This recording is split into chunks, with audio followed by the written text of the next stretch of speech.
Greetings, fam. Welcome back to my channel. It is back. Sistas Season 5 premiere kicked off, and it was a good one. Now, pain and suffering? Really, Gary? Pain and suffering? After all the pain and suffering you called Andi? Well, finally, it looks like Andi has come to grips, come to her senses, and realized this is the end of the road. Or is it? We'll see. Let's get into it.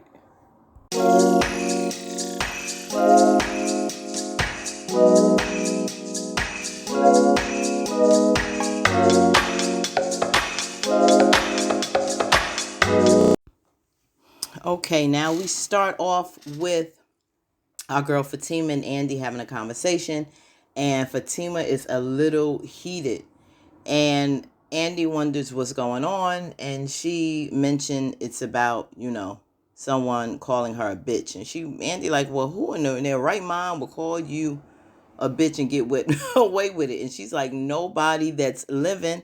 I know that's right. So she mentioned that Gary was here and said, came in and said that he's here to see his attorney. And when he mentioned Andi, he was like, no, I'm not talking about that bitch. So she was like, whoa, like, wait a minute. Are you serious? Like, this is where him and Hayden is going with me. So she was like, okay, I'm going to show him who a bitch is. And she got up to leave. And that's all Fatima had to say. She was riled up. So she was ready, took her earrings off. She was like, it's not going to be any fighting. Because, Andi had to calm our girl down. But she was all for the streets. Fatima is all for the streets.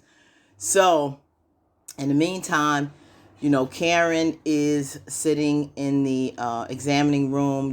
She was bleeding last when the season ended of season 4, and our girl Pam is there with her. And I really saw a great compassionate side of Pam. Pam told her that she really looks up to her, even though Karen is down on herself. She can't believe she got into this situation, but Pam wanted her to see the value in her. She said, you may not be good when it comes to the men, but in all other aspects of her life, you're doing pretty good. Successful entrepreneur. And that's something to look up to. We all make mistakes when it comes to love and situations. Many of us have been there. And she just basically want her to see you're not alone. This too shall pass.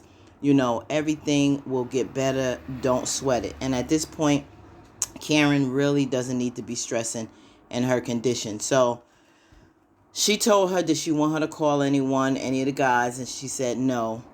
And her phone rang, and she told her to get it, and it was her mom. So her mom heard in her voice, like all mothers do, like, what is wrong? And Pam was like, tell your mother. She was like, nothing. She wasn't going to tell her. Pam, like, you tell her where she is. And she told her mom that she was at the hospital. So mom said, I'm coming right over. And at this point, you need your mom in a situation like this. So now back at the office where Hayden is talking to Gary about this whole lawsuit, because Hayden got it out for Andi as well. Of course, he wants to see her go down. And, Gary, all up in his feelings, wants to sue her. He think he's gone through pain and suffering, her liking, Robin in that whole situation. And in walks Andi and Fatima. And Fatima ready to go at Hayden's jugular. So Andi, is looking at Gary like, hi, Gary, like, what's going on here? And he's like, what? I'm here talking to my attorney. And she's looking at Hayden like, really, Hayden? You getting into this madness? It's personal. Why are you out for us? And Fatima is ready to go at it. And he was like, yeah, I'm going to sue you. I'm going to sue you for pain and suffering. And Fatima, like, lost it. Like, are you serious with all the hell you put this woman through? And it's a lot of nerve, Gary, because you damn near killed her. So you do have a lot of nerve. And nobody told you to give her any of these gifts that you suing her for. So, Hayden's pissed. And he was like, just give me a reason, Fatima, to bounce your ass about here. Just give me a reason to get you fired.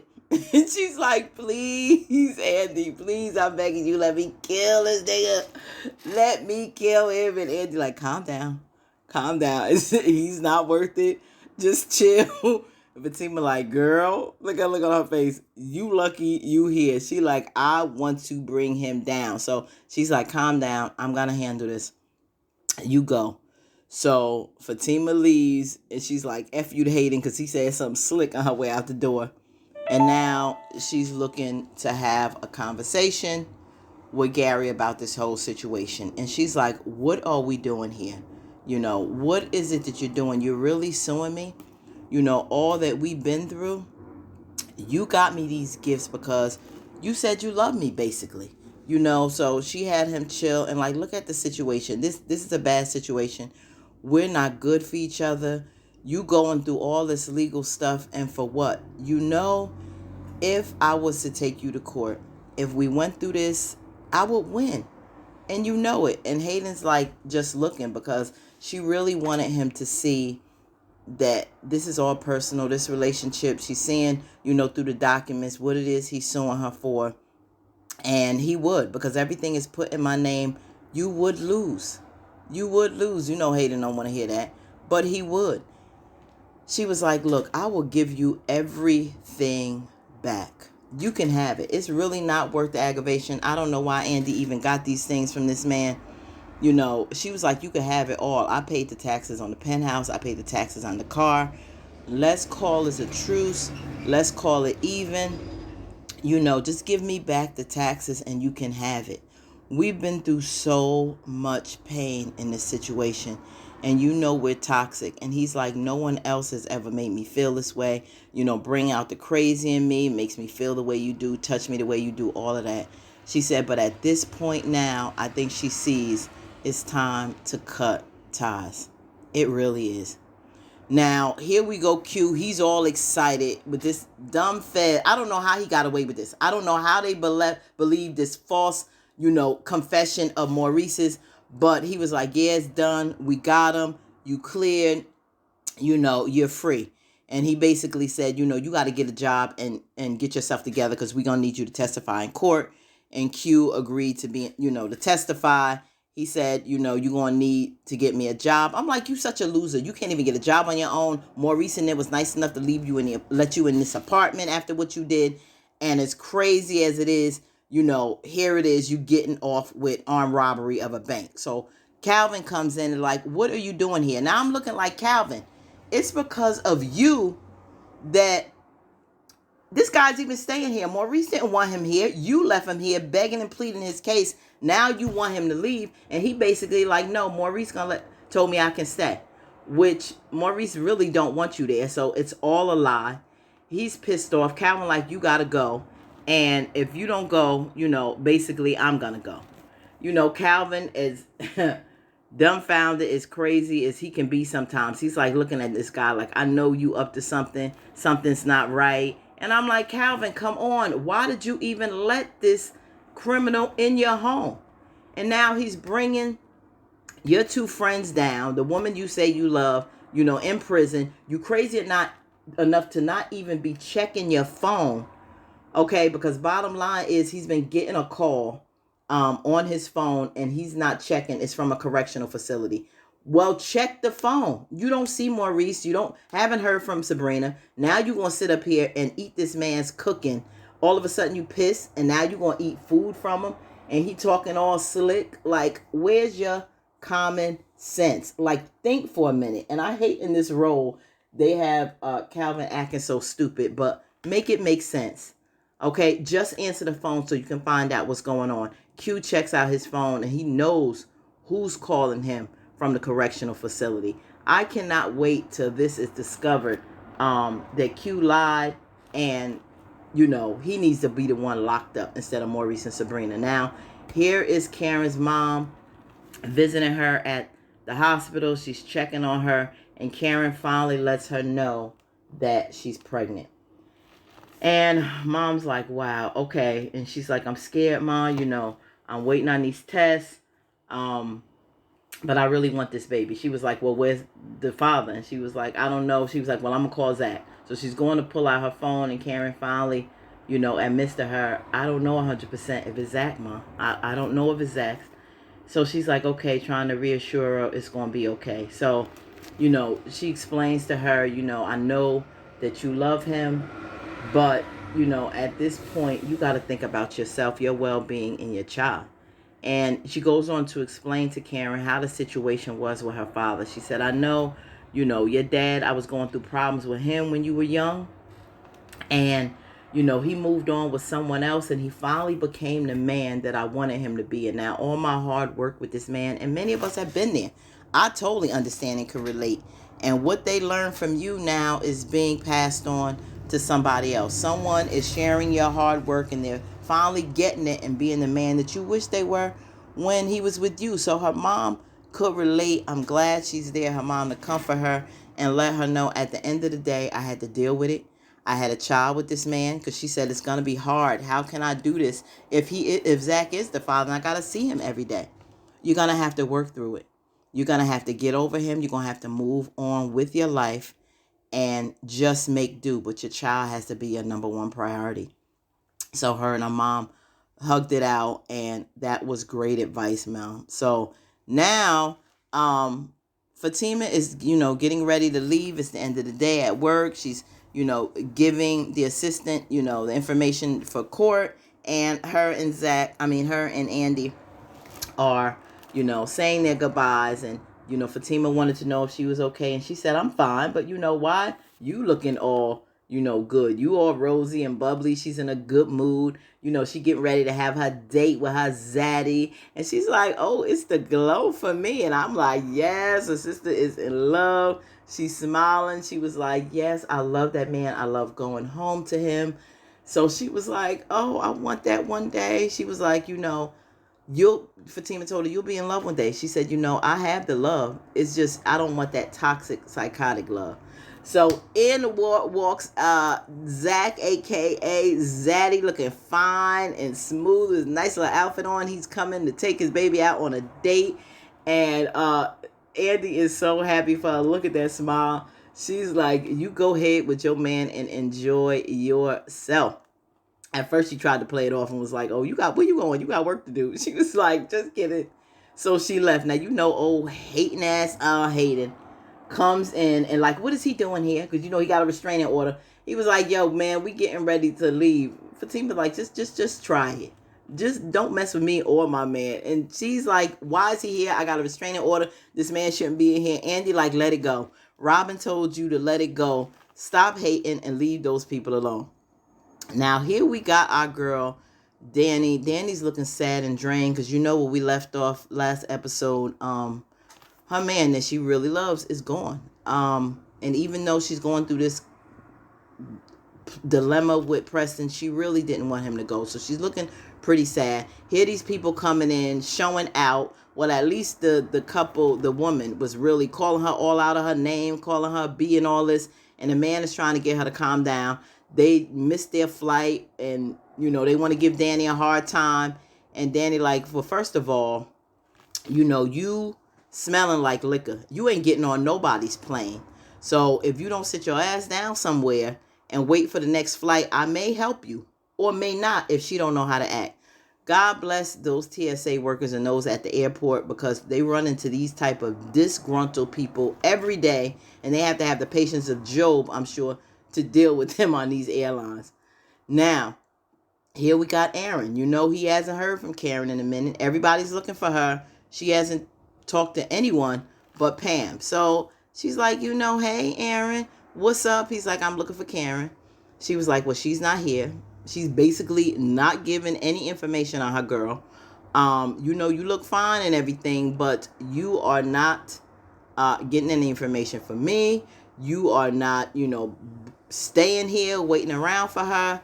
You gonna have to go. You got to go, period. So he's like, okay, well, if you hear anything from her, just let me know. Pam is laying down the rules. I'm like, she is running this shop. I'm like, you go, Pam, looking out for your girl. So Andi comes in because she has the same problem. Where is Karen? So Aaron's like, you haven't heard from her? He's like, no. They make their little small talk. And basically, he wants to meet with Andi in the back to talk. So Pam was a little reluctant, but she let them. So they have a little conversation. In the meantime, Andi really want to know being that him and Gary is friends, did you have anything to do with him wanting to sue me? And he was like, no. But, for someone who's supposed to be a minister, never saw him at a church, never saw him pick up a Bible, none of that. So that's another question for another time. But he's like, no, I didn't do that. And he's trying to talk her into getting back with toxic Gary. I'm basically thinking Aaron at one time was just like Gary. And that's why he sympathizes with him, because I believe there's another side we have yet to see with Aaron, because he should not be pushing her to stay with Gary. And that's like a no-no as far as she's concerned. So Aaron leaves, and Andy's a little pissed off that Pam won't get any information on Karen. So she calls her up and leaves her a message. Now, Zach is out here with Fatima at their old spot where she hit him with his car and they first met. So he basically wanted her to know this is a special place, and I never met a woman like you ever. And if we ever go through anything, we ever upset, we ever angry, we will come back to the spot and know where it all started. And she was touched about his sentimental gesture, and it was just a really sweet scene. In the meantime, a sister said, I'm hungry, let's go eat. He was like, you always hungry. So I thought that was cute. Now, in the meantime, Dani is also calling Karen trying to find out, and she's not getting the answer. And then she sees Preston, and she's like, I thought you left. He was like, no, I didn't leave because there's something I think you need to know. Now, come to find out, Preston was in a serious relationship with his high school sweetheart, elementary school sweetheart, or whatever, but he wanted to see what else was out there. And so he discovered, maybe he just wanted to check out the sisters, test the sisters, and see, the darker the berry, the sweeter the juice. I don't know, but he went out there and he found her and he fell in love. And I guess he discovered if there was anything out there, and he come to find out that there was more. But he said, I've been chasing a girl who has been so in love with me and wanted to marry me. Instead, I've been chasing you. And Dani hasn't been doing nothing but giving him a hard time. And what he really did was make a plea and let her know that this is going to be it. If you don't want me, I'm going to get on that plane and I'm going to go back and ask that woman to marry me. I'm going to take her back on that schoolyard, I guess, where they met or first got together. And I'm going to propose to her if you tell me not to do it. If you tell me not to, I'm like, oh, no. Come on, don't let this man get away. So here is the dilemma. Do you think? Put in the comments. How did you feel about this episode? Dani looked like she wants to break down and tell this man, don't go. Do you think she's going to stop him? Or will Preston be gone forever? Please put in the comments what you think should happen. Now it all ends with our girl here getting booked to go to jail. And she's like, I didn't do anything. I shouldn't be going here. Now I'm like, why do we, especially as black people, we get a little authority, give each other the hardest times? This woman didn't have to act like this. And then how it is getting our hair done. And she like, is that hair real? It ain't real. She's like, no, it's faux locks. Well, you're going to have to take them out. She was like, it takes a while. She's like, well, you're going to have to take them out. Or we're going to have to cut them out. She was like, are you kidding me? Come on. I'm like, you don't mess with a sister's hair. I guess I would be getting double charged or something. Or you just going to be looking a hot mess up in that prison cell, Sabrina. Unless something happens quick. But homegirl is so upset. The officer is telling the other guard that she's giving her a hard time. Her hair is fake. Make sure you get it out. It was getting ugly. I'm like, our girl is not built for this. Somebody help Sabrina. Help her. I don't even believe these feds believe this mess with Q and got them in there. This is just total nonsense. So, can't wait for next week's episode. Let me know, do you think this pain and suffering is really done between Andi and Gary? Are they really over? Because you see from clips in the future, they are still getting intimate. Will Sabrina and Maurice get out of jail soon? And can't wait. Until next time, peace.